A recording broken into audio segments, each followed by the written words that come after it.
Hello everyone, and welcome to First Look at Wigmund. I'm your host, Colors Fade. This is a game that is in early access on Steam, and the developers were kind enough to send me a key and let me take a look at it. So what kind of game is Wigmund? Well, it presents itself as an isometric top-down RPG, action RPG, I guess you could say. I have been following their developer stream on Twitter, looking at screenshots and short videos they've made, and the game looks amazing. But of course, as we all know, does it play well? It's in early access, so any criticisms I'm going to have here obviously can be tempered by the fact that it is in early access and things could change. I have a lot of things I want to say about this title, so let's get started. This is what it looks like. You got free rotation. It's a fully 3D environment. Even at nighttime like it is right now, you can tell it's incredibly colorful. Everything from flame effects to the grass and the river, everything. It just looks really good for an indie title. I'm incredibly blown away by the graphical quality of this game because I see a lot of indie games and they don't look this good. So kudos to the developers for making a great looking game that I would actually potentially really like to play. Unfortunately, where Wigmund falls down is everything else. The gameplay is really bad. And we're going to talk about some of those things as we go through this. And I'm going to make some comparisons to some other video games. So like, for instance, here's one of the first things that's kind of annoying with it. Here's a chest you can click on. You're too far away. Now, come on, haven't we learned anything from games like Diablo and other games where you don't have to be right up next to something to loot it? But in Wigmund you do. I'm not sure what made this design decision happen. You can alt and highlight things. That's nice. The controls are really janky, which seems really strange to me because video games have been doing this stuff forever. Why this isn't just point and click like Diablo, I have no idea. You can see it's click your left mouse button to swing your weapon. Okay, that's fine. That makes sense. Middle mouse button to block. Why there's even blocking, I don't know. I'll explain the trouble with that later. You can actually sprint. That's nice. You got WASD keys to move around, but it's just clunkier than heck. It's really awkward. In fact, I had to remap some of the keys so I could at least spin too. You can spin with the mouse by holding down the right button. That might have been something I even changed. I can't remember what the defaults are now because the defaults were just really bad. But it looks okay. It just feels worse than awkward. And some people on the Steam reviews have said that you really need to have a controller to play with. I hate controllers. That's the whole reason I play PC games. I mean, look at the world. It's amazing to look at. It's absolutely brilliant. And this little statue here that you find something on and then it lights up. You find something over here on a shelf. This little carved away piece and it lights up. I mean, they've just done a really good job at the way the game looks. If only it would play as good as it looks. So let's get into combat here. Combat is super annoying, which for a game like this is a real downfall because that's pretty much what the whole game is going to be. The first thing this game really reminds me of with its look and feel is a game called Dungeon Siege. I'm going to throw up some screenshots here of that game. Dungeon Siege was a great game that starts out like this single character, and then as you go along, you get companions, and it had a great sense of how to use auto attacking. So you could set up these elaborate conditions for your companions, so you didn't have to micromanage them, and they would just auto attack based on this kind of complex scripting setup that you could configure for them, and it was fantastic, and it made the game really easy. But it was really just like here with Wigmund, it was move around and then attack. But Wigmund tries to do something a little more annoying. And before I even get it, look at this. There's trees in the way in my view here, right here. You can see that. But watch what the game does when you start to get close to some other things. Instead of just blocking out this tree, it blocks out a sphere of this tree. Like you're in some kind of crystal ball. It's awkward as heck, and you got part of this tree up here and part of it down here, and it's just Oh my gosh, it's so incredibly awkward. I really hope they reconsider that when they are. Look at this. It's like you're looking through the James Bond scope. Dun dun, 007. What is this? What is? Come on, guys. So anyway, that's one of my chief complaints early in the game was this thing. That drove me nuts, and it still does. This. Yeah, there's better ways to do this, and other games have done it. But anyway, so yeah, he just keeps attacking very quickly. Now think back to. You can see our stamina has been completely depleted, so now it's just you can do things like roll. Video games love to have players roll around, and then watch this. The dog was getting close to being dead, and now it's back to full health. Where meanwhile, we're not. And now we're out of stamina with no real way to replenish it and 1,000 hits to kill this dog. Think about Diablo, how it starts.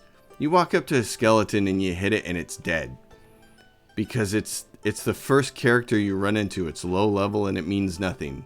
But here, you got to attack these dogs like 1,000 times to kill them. It's a design decision that I'm never going to understand. The annoyance of here you can press 1 and eat something to regenerate some health very, very slowly. So again, not taking any lessons from Diablo there either. A wolf leaves you, runs away, and it immediately goes back to full health. I don't understand that decision at all. And it makes the combat really annoying. Look how many times you got to chop wood with this thing to kill it.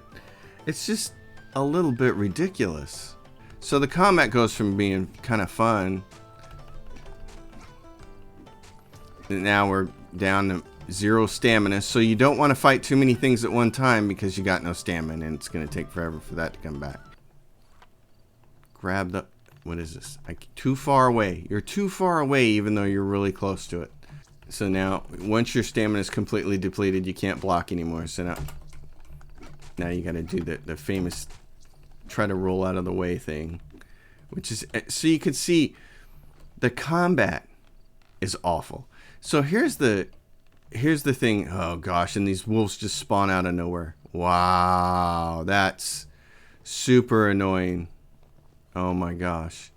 Okay, you're supposed to be finding like a basement over here. And so the wolf runs away. He doesn't pursue you to the end. You're not that important of a meal to him.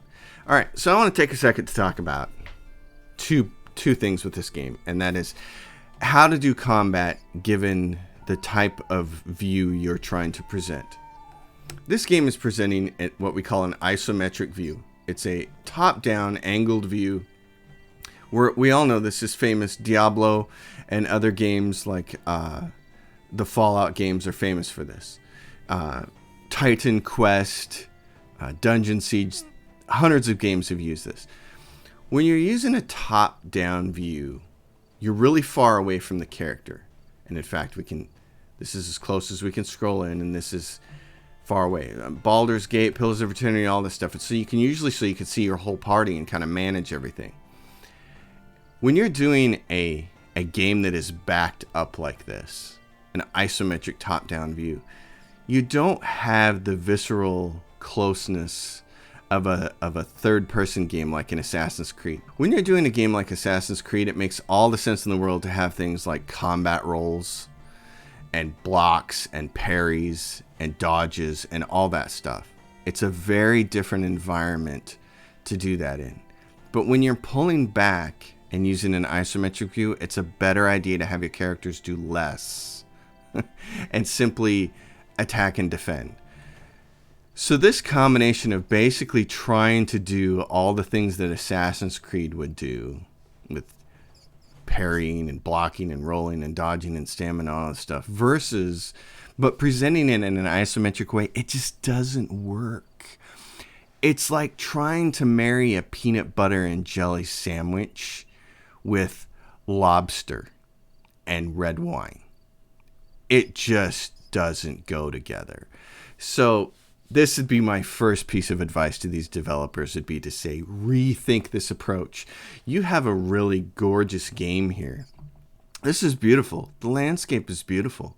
Everything you've done here, the design, this burnout building even. I mean, obviously a ton of resources have went into this. I know what it takes to make resources like this. This is a lot of work. And you've made it beautiful. But you've tried to take Assassin's Creed and put it in Baldur's Gate. And it doesn't work. So here we have, I mean, look at this. This reminds me so much of Neverwinter Nights and the light coming down through the shaft. They've done, it's gorgeous interior. There's wood on the floor. There's nice stonework. There's the mold in between, little puddle over here. This looks brilliant. You can't tell what level that critter is or if he's going to eat you. There's no way of knowing. What else? Oh, and there's, oh no. And now there's, and we have really no way to do this except just try to attack as fast as possible. Cannot use an item during combat. So now I'm just button mashing. Because that's all I know how to do with this game. Because blocking uses up all your stamina and becomes ineffective after the enemies hit you a couple times. And even when you block, they still take hit points from you. So, this is painful. It's especially painful because the game is so good looking. Oh my gosh. Like, I would expect, in a game like this, I would expect combat more like Diablo, where a single strike here could kill one of these rats, and I don't have to swing at them 1,000 times to kill them. This is annoying. And this is the #1 complaint of the people on the Steam feedback that they've been giving in reviews. Now, I don't like to give reviews for early access games because a lot's going to change between now and when the game gets released. But if I was going to leave a review, this is where I would focus it on, is the combat and the movement and the striking and the blocking and the stamina and everything. It's awful. It's got to change. You know, they've done a lot of neat things here. I mean, they've got a nice looking interface. It's standard RPG stuff. You got your attributes, all these different things. They've got stuff here. You got a pickaxe. It just looks fantastic. Look at that. Look at this light with the halo around it and the water sounds and the water leaking through here. It looks fantastic. They've made a great looking game, but they've missed it where it matters the most, and that is with the combat. I don't even want to go through the rest of that dungeon. I want to get up here again. Too far away. Look at that. That's bad game design right there, is what that is. You know, look how great this looks. And this is fantastic. But enemies spawning out of nowhere, not being able to clear the wolves from outside that wolf den, having to strike things 1,000 times to knock them down. I can't even imagine what it's going to be like at higher level. They're also, and then that awful James Bond scope there to get the trees out of the way. Yeah, I think there's a lot of potential for this game because of the way it looks. Clearly, it's smooth. Camera rotation's great. It's not janky. They've got nice music. Lots of great looking assets on the screen. Character animations look good. Birds, all that stuff. It's fantastic. Just, it's missing the heartbeat.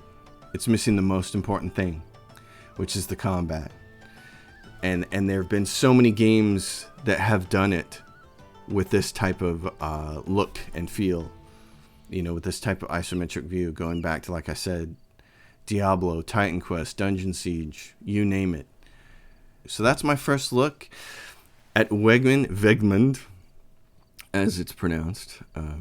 So I'm going to be keeping an eye on this because it does look so good. If they can adjust this and get the combat to where it's satisfactory, to where it feels good, my first piece of advice to them would be, go play Diablo again. Go play Titan's Quest again. Especially Titan's Quest. That was also a really good game. But go play those games and get a sense for how combat should work in an isometric view. Set up your game so that we don't have to do Assassin's Creed style of movement when we're this far away from the character. It's never going to be a third-person game, right? It's an isometric game. So lean into it.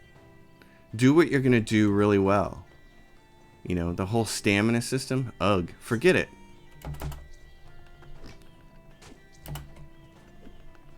The stamina, just doing anything. Look at this. What is this?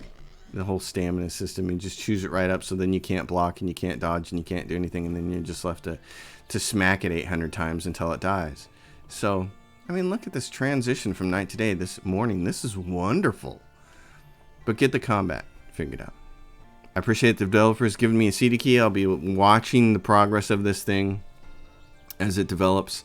But here at the first little bit of it, the most important part of the game doesn't work for me. These guys have made the game pretty, but that game is not fun. They've gone in reverse order. So I would encourage them now that they know how to make a pretty game, clearly it's gorgeous. Make an actual fun game. Make something where the combat feels fun to the player. That's going to be the most important thing. If you can do that, this thing, and knock it out of the park, and I will be one of its strongest champions if they can do that. But they've got to make a big change here. All right, thanks for watching, everybody, as usual. If you dig it, thumbs up the video, subscribe to the channel. I'll see you all next time.